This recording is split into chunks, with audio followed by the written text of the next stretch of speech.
Dear students, इसके पहले हम लोगों ने पढ़ा इलेक्ट्रिक फील्ड इंटेंसिटी और due to a dipole at axial point and equatorial point. तो चलिए आज कंपेयर करते हैं इसमें कि दोनों में क्या डिफरेंस था। तो यहाँ पर देख लेते हैं फर्स्ट साइड में axial point, eight axial point and another side at equatorial point, at equatorial point. सबसे पहले डायग्राम की बात करें, जब एक्सियल की बात करेंगे तो हमारा डाइपोल है। तो किसी पॉइंट पर कोई ऐसा पॉइंट जो इस लाइन को ज्वाइन करता हो, ऐसे इस तरह से कंसीडर किया पॉइंट पी है। यहाँ पर हमको intensity of electric field calculate करनी होती है एक्सियल के केस में।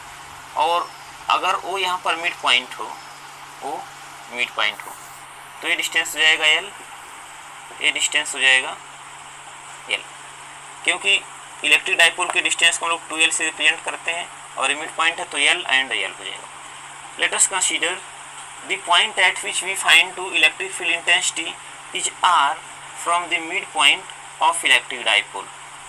Then this distance become r minus l and also this distance become r plus l.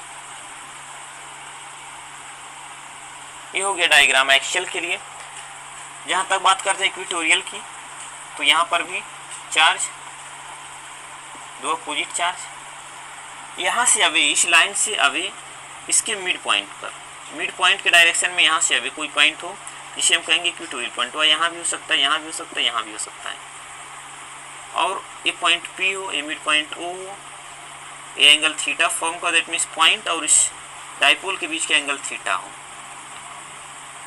और ये डिस्टेंस आर पर सिचुएटेड हो, आर ये हो जाएगा एल, ये हो जाएगा R square plus L square, ये भी होगा R square plus L square. ये तो दोनों के डायग्राम के डिफरेंस हो गए। जो फॉर्मूला हम लोगों के पास आया है E इक्वल्स टू, यहाँ पर डाइपोल मोमेंट का direction P negative to positive, इस पॉइंट को लर्न रखेंगे तो डायरेक्शन ऑफ डाइपोल मोमेंट होता है माइनस टू पॉजिटिव। तो यहाँ पर भी इलेक्ट्रिक डाइपोल का मोमेंट का डायरेक्शन ये हो जाएगा। E की बात करते हैं, इसमें जो फॉर्मूला है हम लोगों का 1/4 pi epsilon naught 2p upon R cube, ये हो गया। और अगर वेक्टर फॉर्म में लिखें तो vector E equals to 1/4 pi epsilon naught 2p upon R cube R cap. ये हो गया vector form of electric field intensity. Next देख लेते हैं हम लोग इक्वेटोरियल के लिए। यहाँ पर जो फॉर्मूला है हम लोग का E equals to 1/4 pi epsilon naught P upon R Q.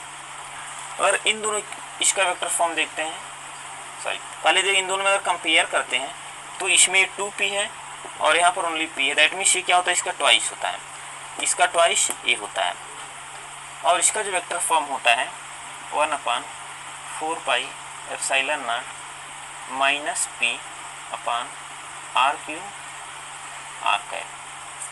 अब यहाँ से अगर वेक्टर फॉर्म देखा जाए, p है यहाँ पर माइनस p है, तो यहाँ से क्लियर है कि इसका जो डायरेक्शन होगा E is parallel to p, मतलब E और p की डायरेक्शन क्या होगी, सेम होगी।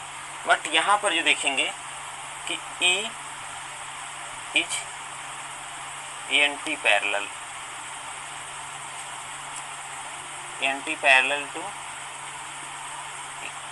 क्लियर हो गया। नेक्स्ट पॉइंट देखा जाए कि ये जो होगा, इसको लिख दें E एक्सियल, ऐसे लिखें इक्वेटोरियल इक्वेटोरियल इक्वेटोरियल। जो इक्वेटोरियल होगा E axial equals to 2 into E equatorial. Same thing यहाँ पर E axial equals to 2 into E equatorial. तो ये सारे तो पॉइंट्स में क्लियर क्या करना है, तो डायरेक्शन कि जो E एक्सियल होगा पैरेलल टू P होगा और जो E इक्वेटोरियल होगा एंटी पैरेलल टू P होगा। दैट मीन्स यहाँ पर P की डायरेक्शन A है, तो जो E का डायरेक्शन होगा ये इसके अपोजिट होगा। यहाँ P का डायरेक्शन नेगेटिव टू पॉजिटिव है और E का डायरेक्शन ए भी नेगेटिव से पॉजिटिव होगा, दैट मीन्स पैरेलल, दोनों का डायरेक्शन सेम होगा।